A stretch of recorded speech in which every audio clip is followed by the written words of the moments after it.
오늘은 단재강세 4479년 배달 4355년 양력 6월 1일 음력 5월 초사흘.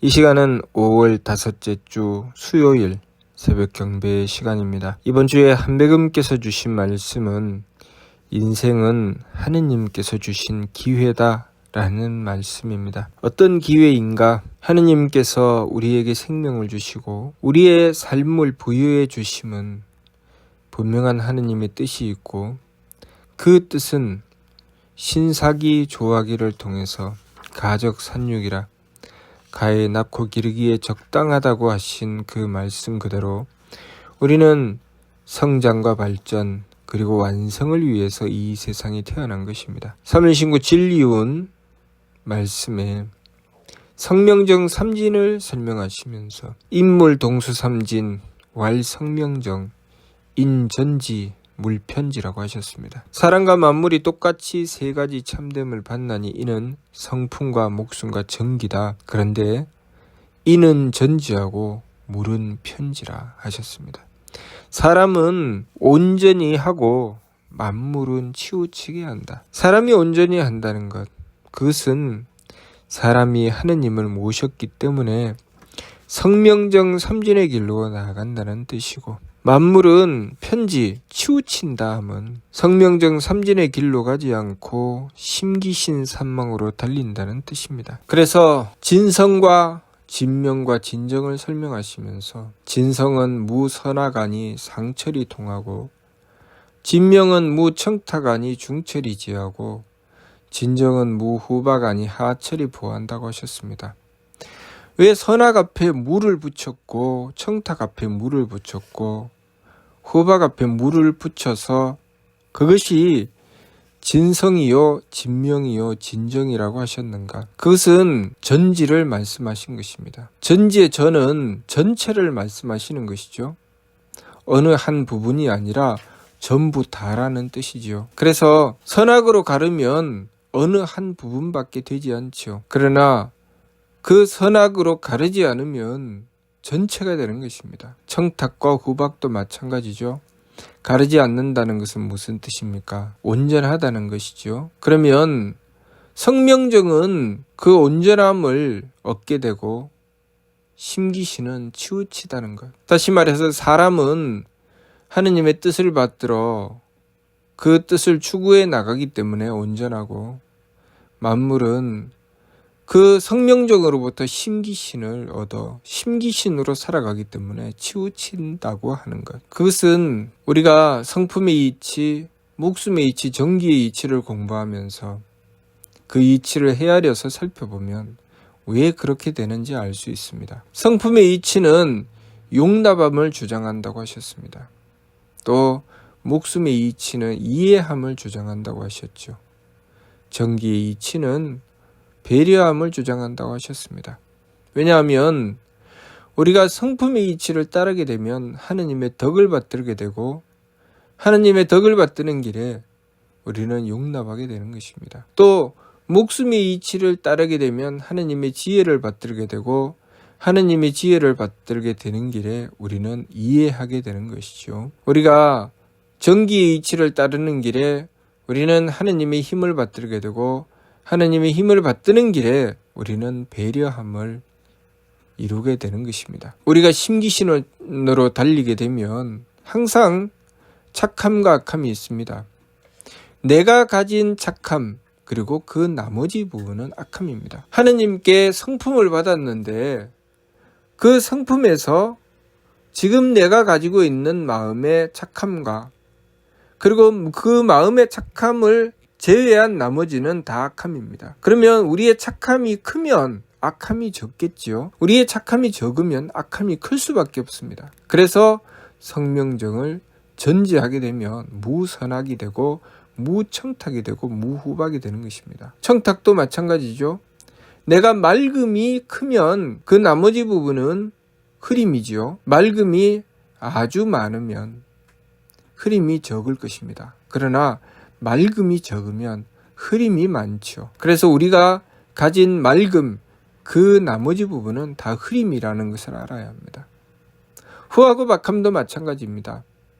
내가 가진 후함과 그 나머지는 다 박함입니다. 그러니 우리가 수도하는 목적은 그 나머지를 남김없이 다 돌이키는 것이죠. 우리가 착함을 추구하되 우리의 성품에서 착함을 추구해 나가면서 그 나머지 부분, 그 악함을 다 돌이키는 것, 그래서 남김없이 착해지는 것, 그것이 우리 수도의 목적이죠. 우리가 맑음을 추구하되 그 나머지 부분 흐림을 다 돌이켜서 온전한 맑음을 얻는 것, 우리가 후함을 추구하되 그 나머지 부분인 박함을 다 돌이켜서 온전한 후함을 이루는 것, 그것이 우리 수도의 목적입니다.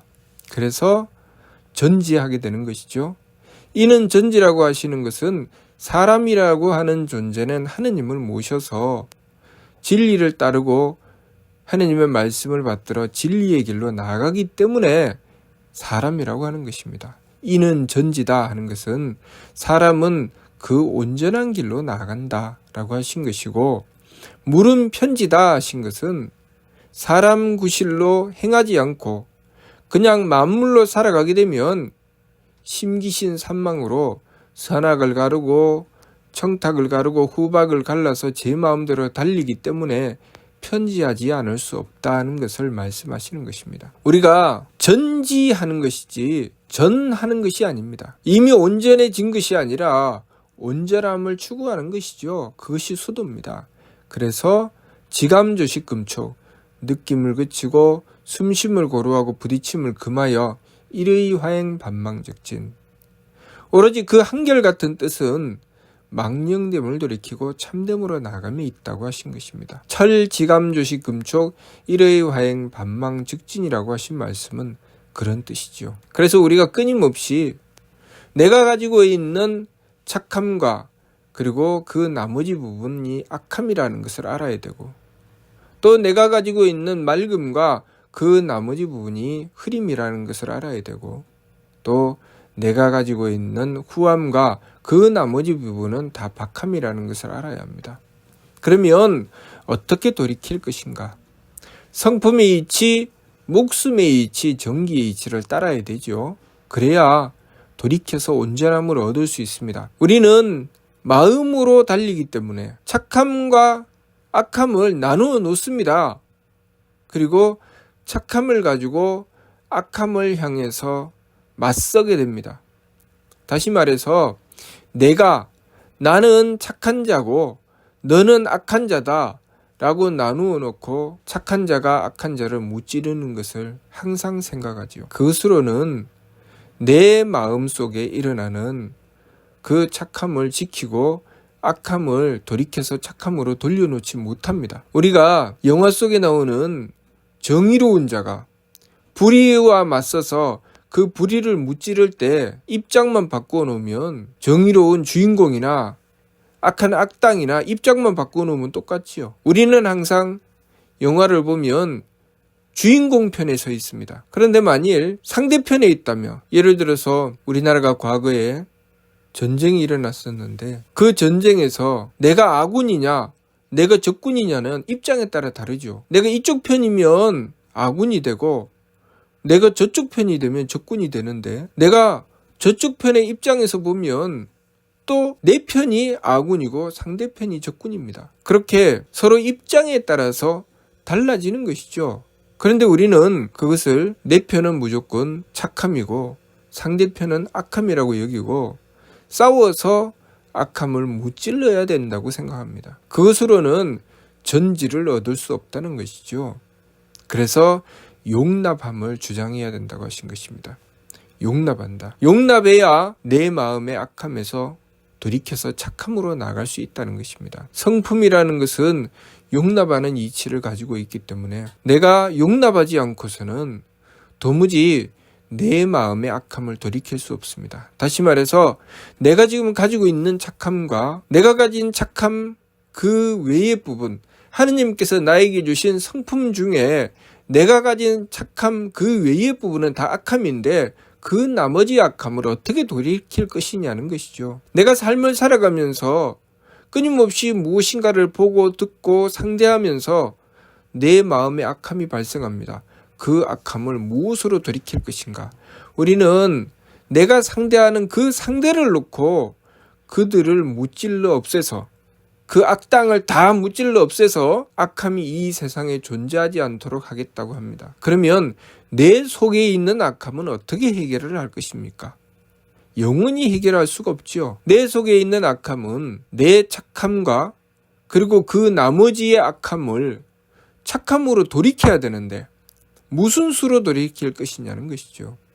그것은 성품의 이치에 따라서 용납하는 길밖에 없지요. 과거에 어떤 어머니가 자식을 낳고 정성껏 기르고 가르쳤는데 참으로 안타깝게도 그 자식이 범죄자가 되고 심지어는 사형수가 되었습니다. 사형수가 된 아들을 바라보며 그 어머니는 내가 너를 바르게 기르지 못했다 생각을 하고 그 아들이 가는 교도소마다 그 주변에 방을 얻고 또 교도소에는 불을 떼지 않는다고 하니까 이 어머니도 자신의 방을 1년 365일 불을 떼지 않고 지내면서 날마다 그 아들을 가서 면회를 하고 그리고 그 아들에게 너의 죄를 뉘우쳐 돌이켜라고 하고 이 어머니는 자신이 그 자식을 잘못 길렀던 것에 대한 죄를 날마다 빌면서 면회를 하고 돌아서서 나오는 길에 이 어머니는 대성통곡을 하면서 우는 것을 끊임없이 반복했다고 합니다. 그 결과로 그 자식이 그 어머니가 그렇게 한 것에 대한 결과로 자신의 죄를 뉘우치고 돌이키며 바른 길로 가려고 그렇게 공부하고 또 수행하려고 했다고 합니다. 그것은 마치 병들어서 죽어가는 자식을 보면서 그 자식을 살려내려고 하는 어머니의 몸부림과도 같은 것이죠. 그렇게 만일 그 어머니가 아니고 그냥 남이었다면 그 남이 악한데 그 악한 것을 보면서 눈물을 흘리고 가슴 아파하면서 그 악함을 돌이키게 해주려고 애쓰고 노력하겠습니까? 만일 그런 이가 있다면 우리는 그러한 일을 성인이라고 하죠. 성인이라야만 그렇게 할 수 있다고 생각합니다. 삼위신구 진리운을 통해서 이는 전지요 물은 편지다 라고 말씀하시며 우리에게 전지를 말씀하시는 것은 바로 그러한 길을 가라고 하신 것이죠. 밖에 있는 악함이 아니라 내 안에 있는 악함을 돌이켜서 착함으로 나아가라. 남들의 어리석음을 놓고 그들을 옳으냐 그러냐 하고 따지고 그리고 그것으로 논쟁하고 비판하고 비난하는 것이 아니라 그것을 갖다 놓고 이해하려고 노력하는 것. 목숨의 이치는 이해하는 것이라고 하셨기 때문에 그것을 갖다 놓고 이해하려고 노력하며 나의 어두움을 밝혀나가는 것이죠. 나의 어리석음을 밝혀서 더욱더 밝게 더욱더 지혜롭게 나의 기운을 돌이켜나가는 것입니다. 또 상대가 부족하고 모자라 박하였을 때 그 박한 자를 놓고 외면하고 그들을 물리치는 것이 아니라 그 박한 자를 위하여 배려하는 것이죠. 예를 들면 우리가 만일 건강한 사람들만 있다고 한다면 서로가 서로를 배려하여 깨끗하게 살겠지요. 그러나 병들어서 자신의 몸조차 가누지 못하면 그 사람이 건강한 사람만큼 깨끗하게 살아가기가 어렵겠죠. 대소변도 가리기가 어려울 것이고 제 몸을 씻을 수도 없을 것입니다. 그러면 무엇이 필요합니까? 배려하는 것이 필요하죠. 간호사 의사들이 간병인들이 그러한 사람을 위하여 온갖 수고와 노력을 다하면서 배려하지요.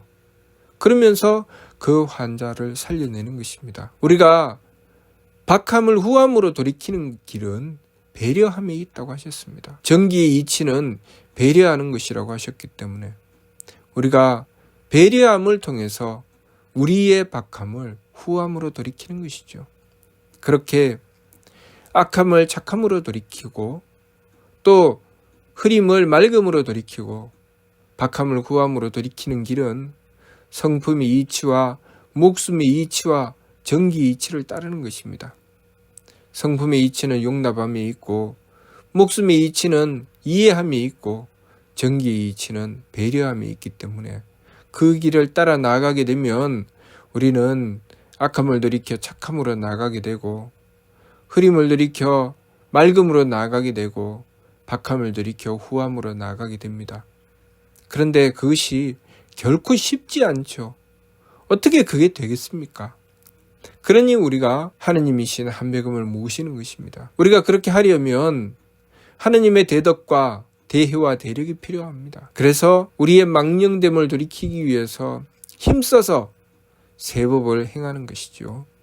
느낌을 그치고 숨쉼을 고루하고 부딪힘을 금하는 것은 우리가 심기신 산망으로 제 마음대로 달리는 것을 경계하는 것입니다. 선악을 갈라놓고 청탁을 갈라놓고 후박을 갈라놓고 너와 나를 갈라서 나는 착한 자 너는 악한 자 하며 싸우고 다투는 것이 아니라 그렇게 하려고 하는 내 마음, 내 기운, 내 몸을 붙잡기 위해서 감정을 그치고 숨쉼을 고루해서 기운을 가라앉히고 부딪힘을 금해서 몸을 정성스럽게 지키는 것이죠. 그렇게 해서 일의 화행 반망즉진 오로지 한결같은 뜻은 나의 망령됨을 돌이키고 참됨으로 나아가는 것입니다. 상대의 악함을 놓고 싸우고 다투는 것이 아니라 나의 악함을 돌이키기 위해서 용납하고 또 상대가 옳은가 그른가를 따져서 상대를 비난하는 것이 아니라 이해함을 통해서 나의 흐림, 나의 어리석음을 돌이켜서 맑음으로 나아가고 또 상대가 박하다고 하여 외면하고 그들을 물리치는 것이 아니라 배려함을 통해서 나의 박함을 돌이켜 후함으로 나가는 길, 그 길로 나가는 것이 바로 반망즉진이죠. 그렇게 행해 나가려고 했을 때 하느님께서는 우리에게 하느님의 기틀이 열리도록 해주시는 것입니다. 병들어 죽어가는 자식을 위해서 지극하게 빌고 또 빈 어머니에게 하느님께서는 기적을 주시니 그 자식을 살리는 힘을 주시는 것이죠. 어머니가 그 힘을 얻으면 내 자식만 살릴 수 있는 것이 아니라 남의 자식도 살리고 다른 사람들을 다 살릴 수 있는 능력을 얻게 되는 것입니다. 하느님께서는 그러한 능력을 주시기 위해서 우리에게 생명을 주어 이 세상에 살게 하신 것이고 우리는 그 과정을 밟아 나가며 망령됨을 돌이키고 참됨으로 나가는 과정을 밟아 나가며 최종 경지인 드디어 하느님의 기틀을 열게 되는 것입니다. 하느님의 기틀을 열어서 성품을 통하고 공적을 완성하는 것이 우리가 이 세상에서 이루어야 할 일이다. 그래서 설민신구 진리음 말씀에는 성통공한 시라는 말씀을 주셨습니다. 그리고 그렇게 성통공한을 이룬 자는 설민신구 청구운을 통해서 조영득쾌락이라 유성통공한자 조영득쾌락이라는 말씀으로 우리가 천국에 나아가 하느님을 뵙고 영원한 쾌락을 얻게 된다는 말씀을 주셨으니 우리가 흔히 천국에 간다, 극락에 간다고 하는 그 경지를 말씀하시는 것이죠. 영원한 즐거움을 얻게 되는 경지. 그 영원한 즐거움을 얻게 되는 경지를 이루기 위해서 우리가 이 세상에서 수고하고 노력하며 정성 들여서 망령됨을 돌이키고 참됨으로 나가야 되는 것입니다. 그 공부를 하는 존재가 바로 사람입니다. 그래서 이는 전지요 물은 편지다 라고 하신 것이죠. 그러니 이번 주 말씀이 인생은 하느님께서 주신 기회다 라고 하신 것입니다. 우리가 하느님으로부터 이 소중한 기회를 받았으므로 우리의 생명을 헛되이 살지 말고 우리의 삶을 오직 망령됨을 돌이키고 참됨으로 나아가기 위해서 참됨으로 행하는 삶을 살아서 조영득쾌락의 즐거움을 얻는 인생이 되어야 하겠습니다. 무슨 뜻인지 이해가 됩니까? 마치도록 하겠습니다.